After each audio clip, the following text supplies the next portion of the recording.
Haleluya, puji Tuhan, kekasih Kristus. Kita ketemu lagi di channel MAP Virtual Church.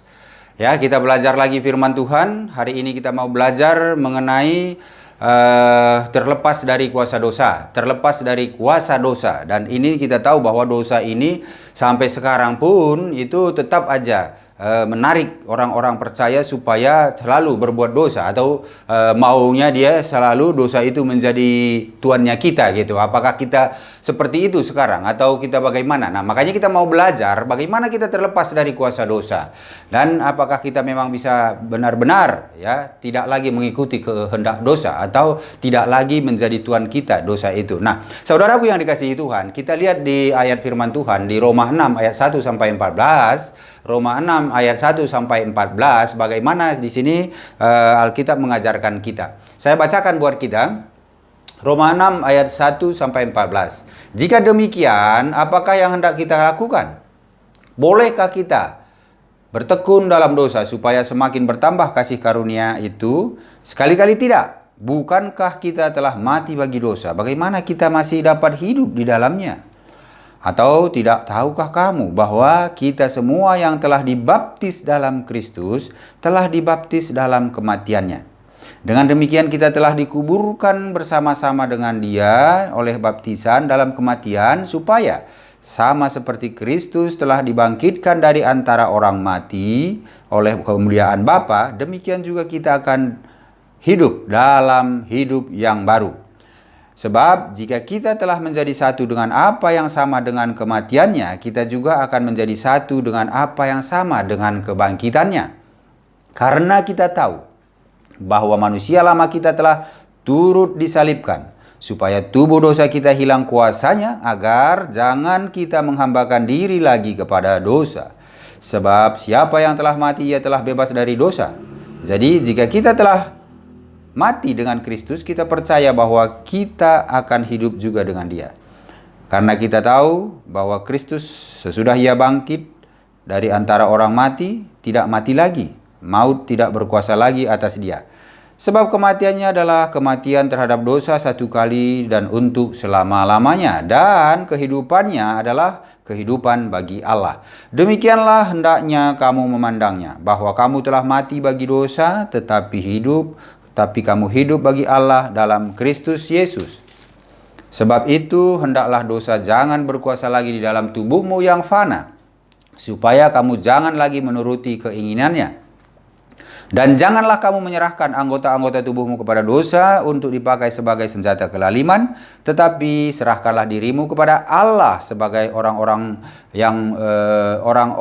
yang dahulu mati tetapi yang sekarang hidup. Dan serahkanlah anggota-anggota tubuhmu kepada Allah untuk menjadi senjata-senjata kebenaran.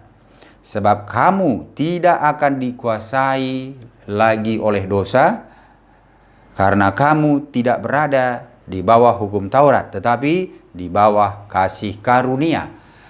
Inilah ayat firman Tuhan. Puji Tuhan, saudaraku yang dikasihi Tuhan.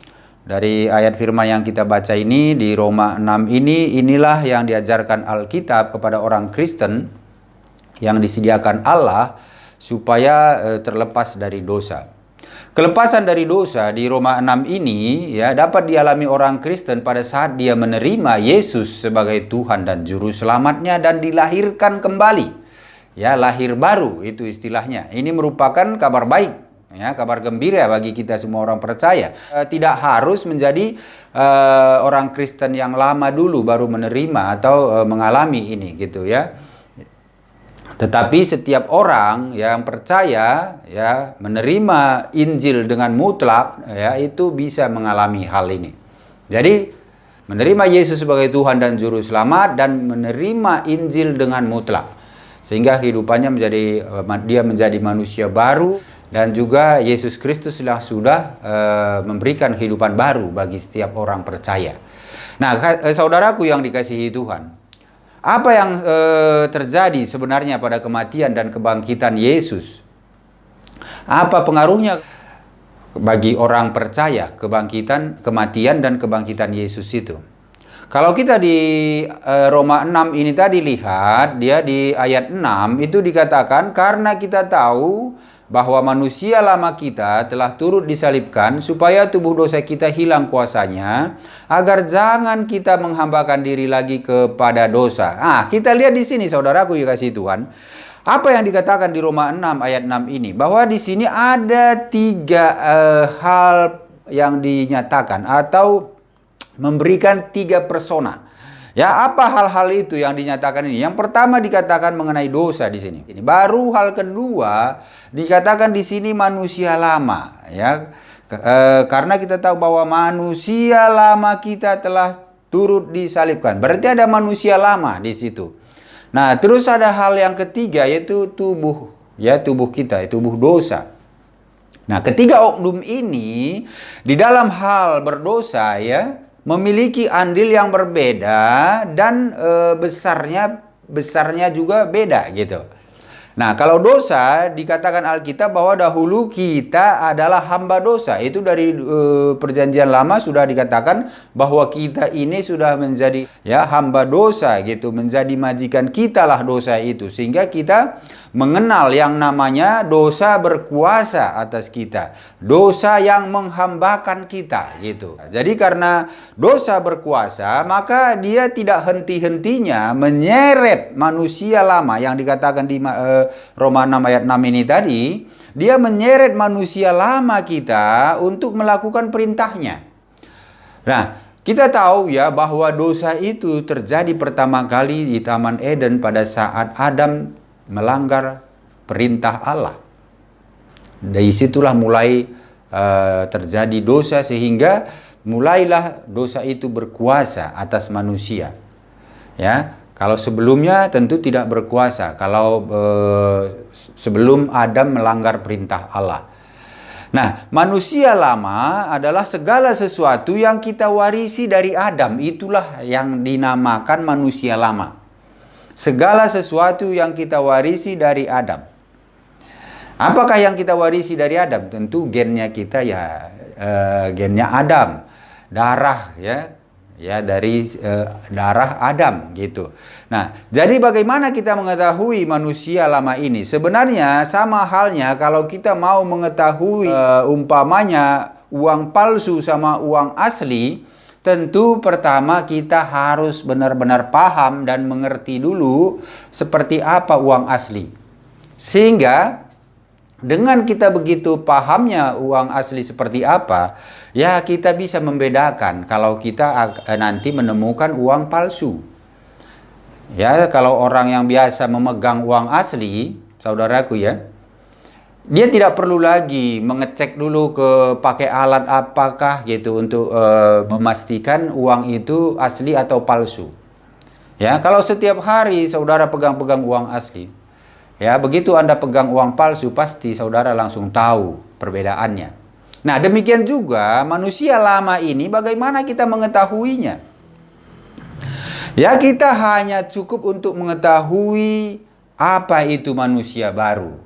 Ya, karena kita tadi dibilang bahwa kalau yang menerima Yesus sebagai Tuhan dan Juru Selamat dan menerima Injil dengan mutlak, dia itu adalah manusia baru.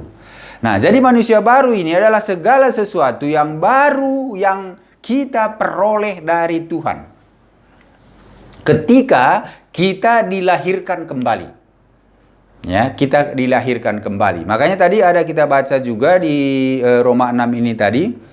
Tidak tahukah kamu bahwa kita semua yang telah dibaptis dalam Kristus telah dibaptis dalam kematiannya? Dengan demikian kita telah dikuburkan bersama-sama dengan Dia oleh baptisan dalam kematian, supaya sama seperti Kristus telah dibangkitkan dari antara orang mati oleh kemuliaan Bapa, demikian juga kita akan hidup dalam hidup yang baru. Nah, jadi kita mendapat hidup yang baru karena kita sudah bersama-sama dengan Kristus di dalam kematiannya. Kita sudah mati bersama Kristus, dan karena Kristus bangkit, maka kita pun dibangkitkan bersama-sama dengan hidup yang baru. Nah, jadi kita harus memahami hidup baru ini bahwa segala sesuatu yang kita terima dari Tuhan. Ya, hidup baru kita itu dari Tuhan, bukan dari perbuatan-perbuatan baik kita atau bukan dari apa yang kita lakukan untuk mendapatkan itu gitu. Tidak.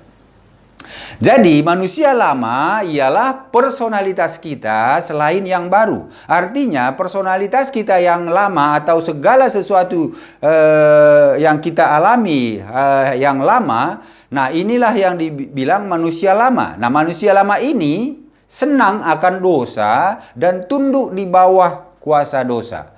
Manusia lama kita. Nah jadi inilah manusia lama. Ya, itu manusia lama tadi kita sudah mengerti bagaimana karena kita tahu manusia baru. Ya, manusia baru segala sesuatunya yang kita terima yaitu kehidupan yang kita terima dari Tuhan karena kita menerima Yesus sebagai Tuhan dan juru selamat kita, dan Injil adalah hal yang mutlak, ya. Nah, kita dirubahkan menjadi manusia baru, diberikan karunia, kasih karunia, oleh kasih karunia lah kita mendapatkan manusia baru itu karena hidup kita sudah serahkan kepada Tuhan. Sehingga kita mati sudah bersama Dia. Mati itu berarti mati manusia lamanya kita, dan kita bangkit atau diberikan hidup baru. Nah, kehidupan baru, inilah manusia baru kita. Nah, inilah manusia lama. Sekarang tubuh dosa. Tubuh dosa adalah tubuh kita ini, ya. Ketika Anda melakukan dosa, tubuh ini sama halnya dengan boneka. Sama halnya dengan boneka dalam arti begini. Dia adalah bagian manusia yang bersifat material, ya, yang bisa disentuh, ya, bisa diraba gitu. Nah, dan dia tunduk di bawah kuasa dosa dan dipenuhi oleh hawa nafsu dosa. Inilah tubuh kita ini. Nah, kalau tidak ada tubuh, maka kalau dikatakan dosa yang berkuasa itu hanya sesuatu kekuatan yang abstrak. Kalau tidak ada tubuh ini tidak bisa dengan real, dengan nyata bisa dilihat dosa itu seperti apa, ya. Tapi karena ada tubuh sehingga bisa dilihat kita itu dengan nyata bisa terlihat kuasa dosa itu, ya, terjadinya dosa itu seperti apa gitu. Nah, jadi saudaraku, dosa adalah kuasa atau kekuasaan yang menyeret kita melakukan hal-hal yang bertentangan dengan Allah. Manusia lama adalah bagian mental yang diperoleh dari Adam, yaitu mental ini bisa kita, ini sama halnya dengan jiwa, di mana ada di situ pikiran, perasaan, dan kehendak. Inilah manusia lama yang kita peroleh dari Adam.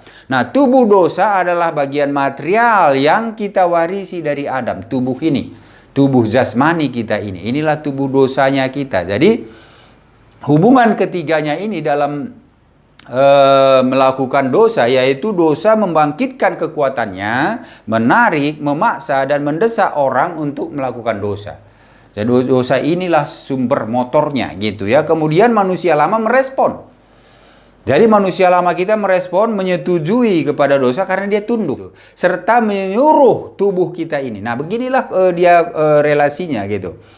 Dosa itu sebagai motor memerintahkan kepada manusia lama kita. Manusia lama ini tadi ada di situ jiwa yang mana terdapat dalamnya pikiran, perasaan, kehendak. Jadi memerintahkan kepada pikiran kita, memerintahkan pada kehendak kita, ya, kepada emosi kita gitu, ya, perasaan gitu. Nah, untuk apa? Melanjutkan kepada tubuh untuk memerintahkan tubuh apa yang dikehendaki oleh dosa. Nah, inilah siklus terjadinya orang melakukan dosa. Jadi tubuh adalah boneka yang menjadi pelaksana dosa itu. Tubuh kita inilah ya jadi bonekanya gitu, ya. Tubuh kita inilah yang jadi apa sih namanya itu, alatnya gitu. Nah, sekarang apa yang harus kita lakukan? Apa yang harus dilakukan agar terlepas dari dosa? Saudaraku yang dikasihi Tuhan, ada beberapa yang berpendapat supaya kita terlepas dari dosa. Ada yang berpendapat untuk mengatasi dosa harus dicabut ke akar-akarnya. Ada yang berpendapat begitu karena dibilang sumber segala kejahatan dari dosa itu sendiri. Jadi harus dicabut supaya hilang, sehingga apa? Dianggap orang itu bisa menjadi kudus, suci gitu setelah dicabut dosa itu sampai ke akar-akarnya. Nah, inilah pendapat orang yang mencetuskan teori mencabut akar dosa. Ya, jadi ada pendapat begitu. Ada juga berpendapat asalkan orang melakukan tubuhnya, menaklukkan tubuhnya maksudnya, ya. Jadi kalau orang itu menaklukkan tubuhnya, katanya dia dapat mengalahkan dosa. Nah, sebab tubuh merupakan bagian yang melaksanakan dosa. Jadi tadi kan ada siklusnya bagaimana orang melakukan dosa tadi ya. Dosa sebagai sumber atau motornya memerintahkan manusia lama. Manusia lama ini di situ ada jiwa, ada pikiran, ada perasaan, ada kehendak kita ya, dan itulah yang memerintahkan kepada tubuh ini sebagai boneka alatnya. Ya. Nah, ini. Tapi pendapat yang kedua ini menyatakan kalau yang diperintah ini, ya tubuh ini berarti yang diperintah oleh manusia lama ini tadi bisa ditaklukkan, ya artinya tidak mengikuti gitu ya. Maka dikatakan di sini terhindar dari dosa itu, ya. Terhindar dari dosa ini. Hal ini menyebabkan katanya ada aliran penyucian diri, ya, karena dengan cara seperti itu tadi kita bisa melihat ada beberapa pengajaran-pengajaran untuk penyucian diri dengan cara mengekang tubuh. Ya, mengekang tubuh, ya memaksa tubuh ini tidak melakukan hal-hal yang dosa. Nah, ini ada aliran atau pengajaran seperti itu. Seperti umpamanya aliran yang mengajarkan bertapa gitu ya. Nah, bertapa di tempat yang sepi, yang jauh dari keramaian, bertahun-tahun. Untuk apa? Untuk mematikan tubuh ini atas keinginan-keinginan dosa itu. Nah, ini ada juga seperti ini. Nah, dengan demikian mereka berpikir ya, dengan cara ini akan menjadi suci orang itu. Nah, jadi dua pemikiran ini. Tapi kedua pendapat ini bukanlah cara Allah. Bukan cara Allah melakukan seperti itu. Cara Allah menaklukkan dosa itu sesuai dengan firman ini tadi. Yang kita baca di Roma 6 ayat 6 ini tadi. Di sini dikatakan bahwa Allah itu tidak mencabut akar dosa yang di dalam kita. Ya, tidak juga mengekang tubuh yang di luar. Jadi tidak mencabut dosa yang di dalam, tidak juga mengekang tubuh yang di luar ini, melainkan merubah manusia lama kita yang menjadi penengah antara dosa dan tubuh yang lama, tubuh dosa. Kan pengantaranya tadi itu adalah manusia lama, yang di situ ada jiwa tadi, ada pikiran, perasaan, kehendak. Nah, ini pengantarnya. Inilah yang dirubahkan Allah. Dia tidak mencabut akar-akar dosa ini, ya, tetapi dia juga tidak mengekang tubuh ini, makanya kita masih bebas bisa melakukan hal-hal apapun, ya. Nah, tetapi dia merubah yang menjadi penengah ini. Nah, inilah yang dirubah oleh Allah pada saat kita mati bersama Kristus dan dibangkitkan bersama dengan Kristus gitu. Nah, pada saat Yesus disalibkan, kita tahu bahwa tidak hanya dosa kita yang dibawanya ke atas kayu salib, tetapi manusia lama kita juga. Inilah yang disebutkan di Roma 6 ayat 6 ini tadi. Jadi tubuh dosa kita ini juga, atau manusia lama kita ini juga disalibkan untuk selamanya. Kalau bilang disalibkan berarti mati. Ya, jadi siapa yang menerima dengan iman Yesus sebagai Tuhan dan Juru Selamat, maka ia sudah menyalibkan manusia lama dan diganti dengan manusia baru yang dari Tuhan. Itulah yang diganti oleh Tuhan, diberikan manusia baru. Bagi kita yang sudah menerima Yesus sebagai Tuhan dan Juru Selamat kita, berarti kita mengakui dan memberikan diri kita bersama-sama dengan Yesus pada saat Yesus naik ke atas kayu salib, disalibkan, mati, dikuburkan, dibangkitkan. Nah, itu kita bersama, itu manusia lama kita. Bukan dosanya saja, tapi manusia lama kita juga ikut bersama dengan itu. Makanya manusia baru ini tidak tunduk kepada dosa karena dari Allah. Ya, dia hanya tunduk kepada Roh Kudus. Kesukaannya bukan melakukan dosa, melainkan melakukan perintah Roh Kudus. Makanya kita yang sudah percaya kepada Yesus, ya, itu seharusnya kita sudah tidak lagi respon kepada hal-hal yang berbau dosa. Itulah orang yang dibilang manusia baru, udah lahir baru. Nah, tapi apakah setiap orang Kristen sudah lahir baru? Nah, ini yang jadi pertanyaan dan jadi masalah. Masih banyak orang Kristen, ya, yang dibilang menerima Yesus sebagai Tuhan dan Juru Selamat, tetapi tetap melakukan dosa. Jadi bagaimana ini, gitu? Itu yang saat tadi dibilang di sini bahwa kita tidak menerima mutlak Injil itu. Tidak menerima apa yang sebenarnya sudah diajarkan di situ dan kita tidak melakukannya. Ya, kalau hanya sebatas ya mulut saja atau pikiran saja menerima Yesus sebagai Tuhan dan Juru Selamat, tetapi kita tidak menghidupinya, dalam arti tidak memberikan seluruh kehidupan kita, yaitu sama aja kita hanya sebagai penonton, ya, hanya melihat, tidak melakukan. Ya, kalau melihat tidak akan merasakan gitu. Nah, makanya saudaraku yang dikasihi Tuhan, apa gunanya manusia lama kita disalibkan? Ya. Kalau disalibkan berarti dimatikan. Nah, tadi saya sudah bilang itu berarti sama. Kita waktu disalibkan itu manusia lama kita dibawa oleh Kristus. Nah, kalau manusia lama kita dimatikan, maka tubuh dosa kita kehilangan pekerjaannya. Tubuh yang tadi diperintahkan oleh manusia lama, apa yang dia perintahkan itu dikerjakan.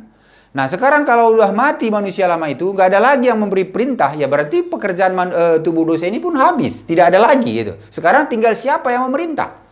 Siapa lagi nih yang memerintah tubuh dosa ini gitu. Nah, ini dia, makanya kita disalibkan bersama Kristus, manusia lama kita lah yang ikut juga disalibkan bersama dengan Kristus.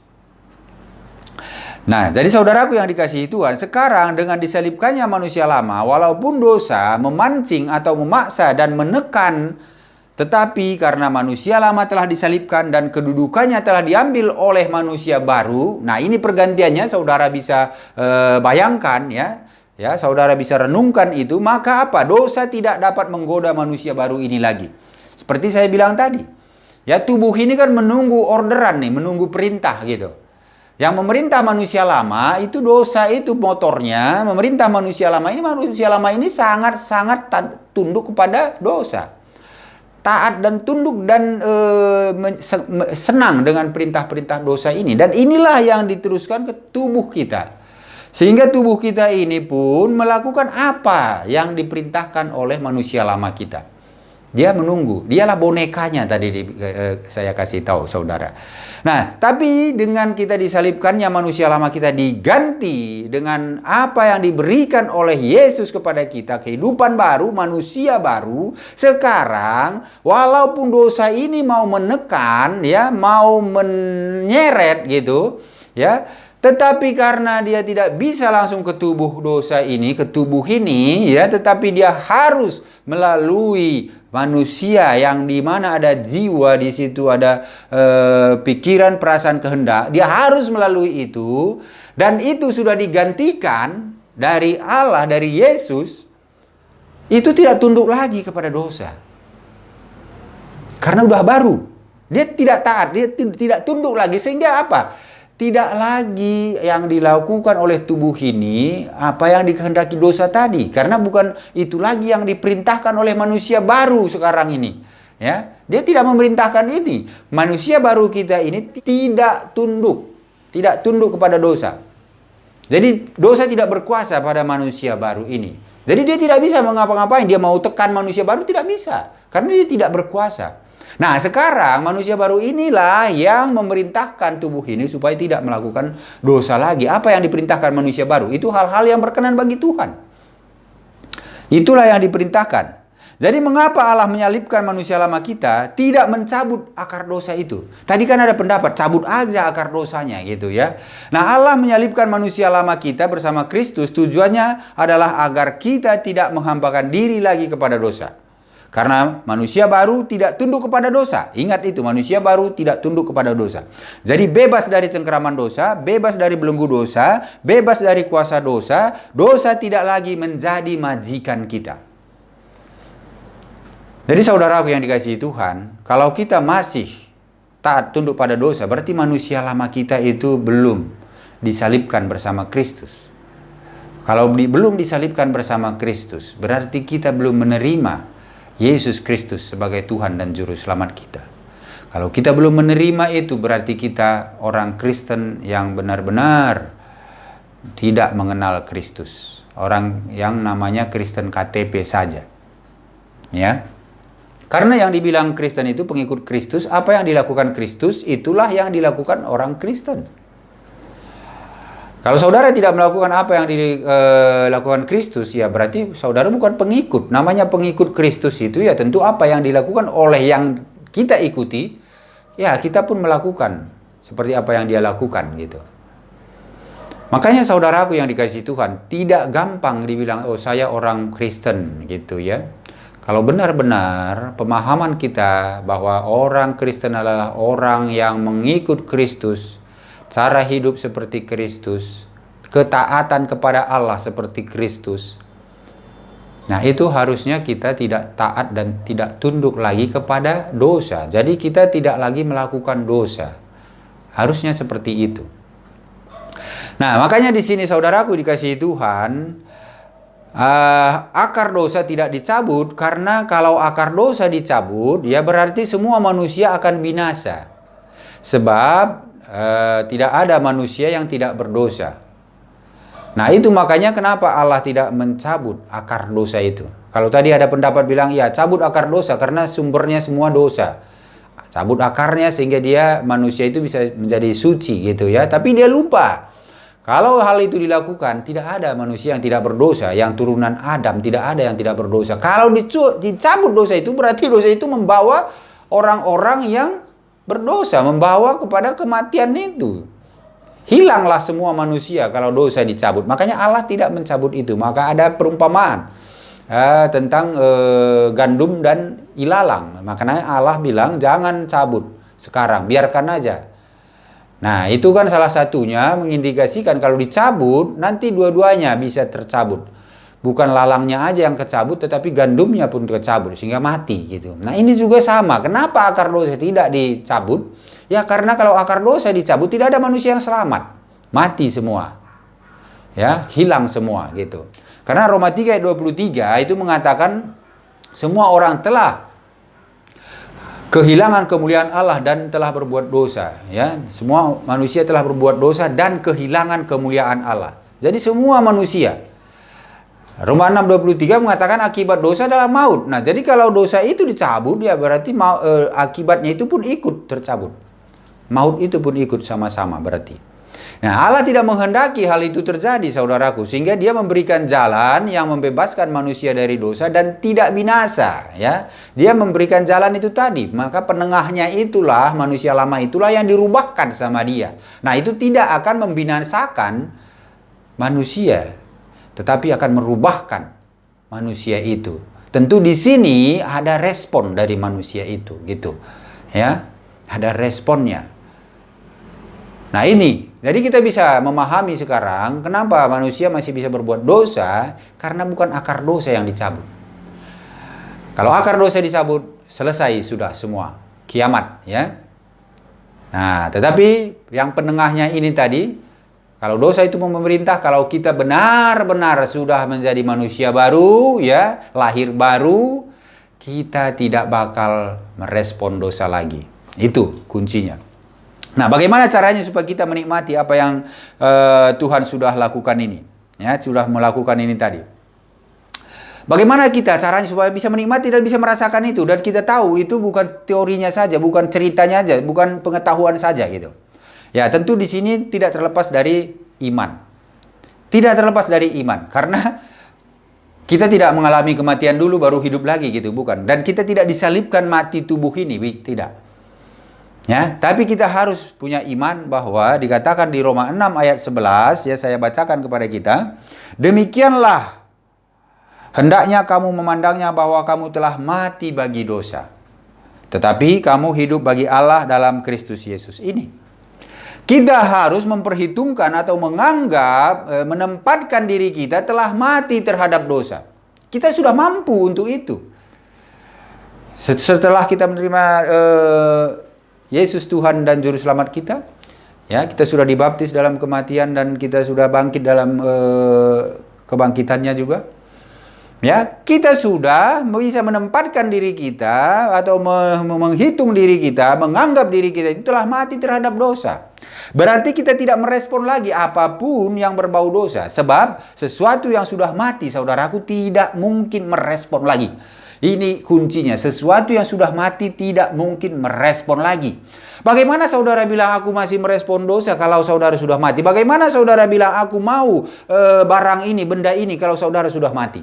Tidak mungkin, seseorang yang sudah mati tidak merespon apa-apa lagi. Nah, demikian juga kita, kalau saudara sudah menganggap diri saudara mati terhadap dosa, maka dosa itu tidak akan pernah saudara respon lagi. Mau bagaimanapun dia mau mempengaruhi, menggoda, menekan, ya, mengintimidasi, itu saudara tidak akan merespon lagi kalau saudara benar-benar dengan iman sudah menempatkan diri saudara mati terhadap dosa, sudah memperhitungkan diri saudara, sudah mati terhadap dosa. Nah, ini pasti saudara bisa alami kalau saudara beriman. Ya, ini iman. Makanya saya bilang tanpa iman tidak satu pun melihat Allah. Ya, kita harus punya iman itu. Iman itu dari Allah, dari Tuhan. Ya, makanya kalau kita percaya pada Yesus, pada Tuhan, Yesus sebagai Tuhan dan juru selamat kita, maka kita akan beriman kepada Yesus. Nah, dari iman itulah kita mengenal Tuhan. Nah, dari iman itu jugalah kita mengalami hal-hal yang baru yang diberikan Tuhan. Dari iman ini kita tahu bahwa kita ini bukan lagi manusia lama. Kita ini sudah menjadi manusia baru dari iman ini tadi. Nah, saudaraku dikasihi Tuhan, kegagalan orang Kristen karena menghendaki perasaan, penglihatan, dan pengalaman, namun tidak percaya pada firman Allah. Inilah kegagalan banyak orang Kristen. Dia mau dengan perasaan dia mau dengan pikiran dia mau dengan penglihatan dia. Dan dia mau mengalami dulu gitu. Tapi dia tidak percaya pada firman. Iman itu tidak harus seperti itu dulu. Ya, iman itu kita percaya pada segala sesuatu yang kita harapkan, dan kita juga percaya membuktikan bahwa itu akan terjadi gitu loh. Itu akan nyata. Nah, inilah iman itu. Seperti Abraham, dia bapak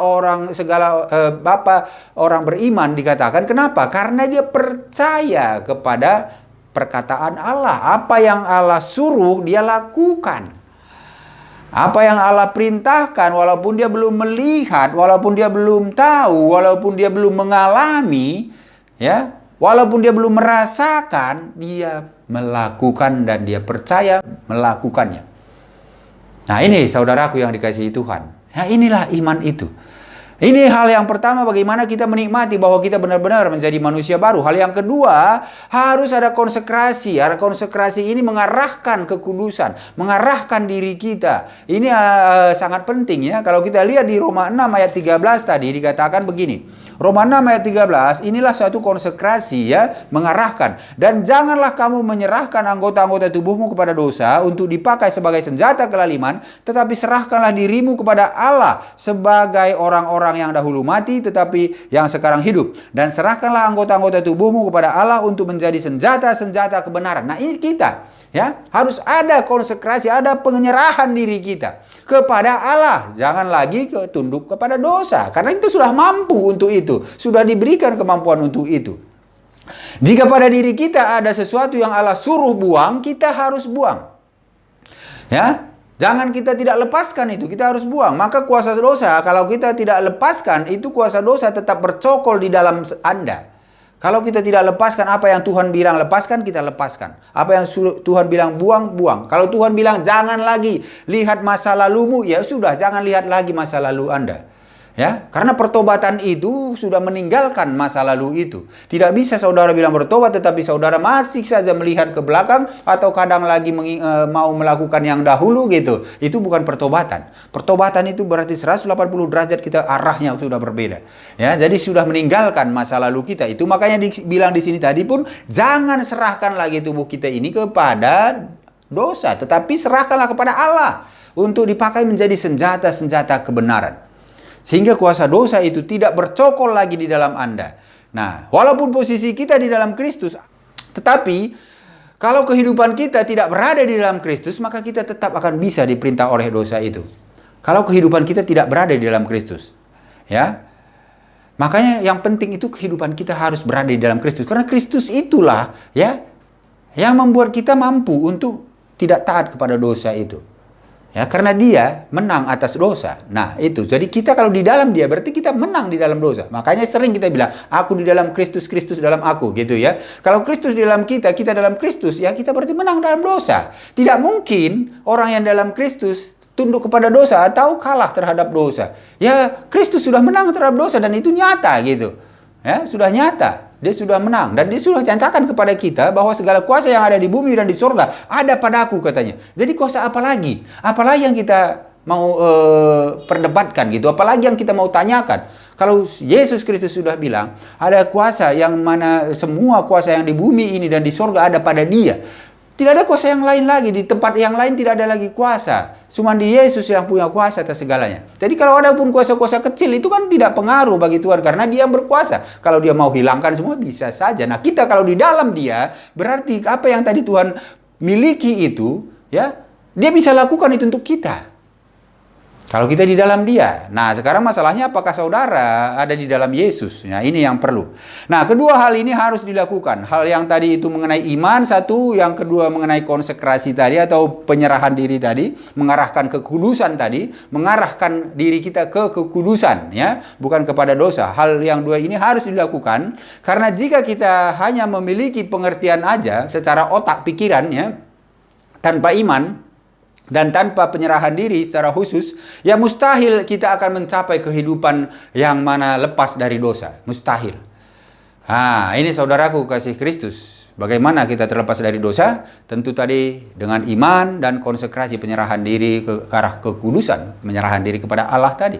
Nah, jadi jika suatu saat Anda gagal, ya, jika bukan iman Anda yang gagal, berarti ketaatan kita yang gagal. Nah, kan dua tadi. Kalau bukan iman kita yang gagal, berarti kita tidak menyerahkan diri kepada Allah. Tidak menyerahkan kepada kekudusan gitu, ya. Tidak menyerahkan diri kita. Kalau kita gagal terhadap dosa. Jadi kalau saudara melakukan dosa lagi, ingat, pasti dua itu. Kalau tidak karena iman Anda yang gagal, berarti diri Anda masih Anda serahkan kepada dosa. Bisakah saudara tidak menyerahkan? Sangat bisa. Ya, sangat bisa karena kita sudah diberikan kebebasan untuk tidak tunduk lagi kepada dosa. Nah, ini saudaraku yang dikasihi Tuhan.